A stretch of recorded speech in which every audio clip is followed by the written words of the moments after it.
Bonsoir mesdames et messieurs et bienvenue à ce bulletin d'information que nous ouvrons tout de suite par cette information.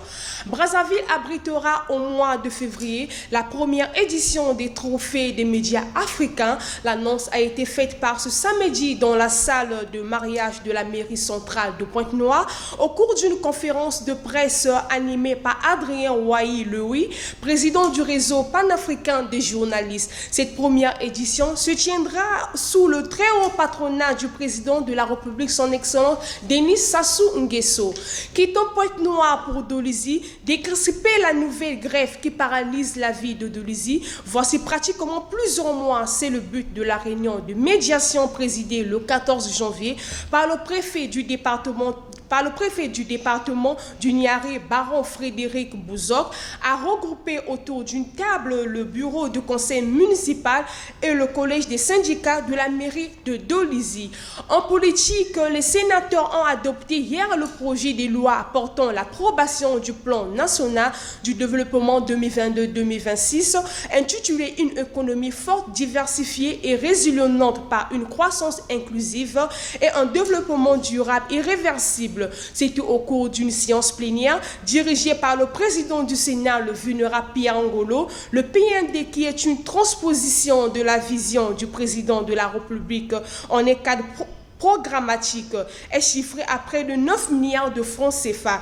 Le PND 2022-2026 qui vient d'être signé s'articule autour de six piliers, à savoir l'agriculture, le tourisme, l'économie numérique et la promotion immobilière.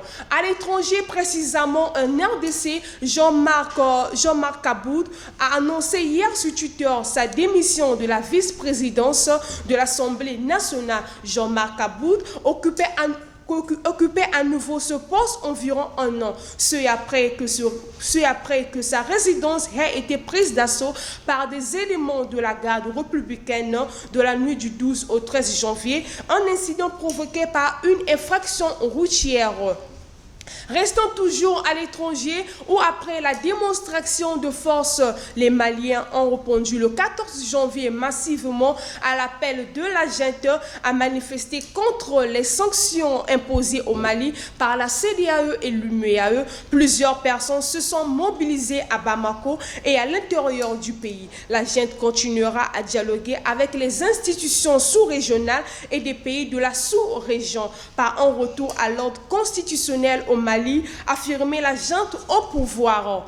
Avant de boucler cette information, un soulagement total aux États-Unis. Tous les parents de Chicago, leurs enfants peuvent retourner le chemin de l'école après une semaine de fermeture. Des enseignants américains se sont activement mobilisés face à l'explosion des cas de Covid-19.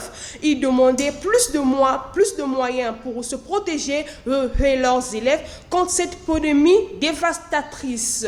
C'est ce qui met fin à ce bulletin d'information. Merci à vous de l'avoir suivi sur TPT+, la chaîne panafricaine de diaspora. Au revoir.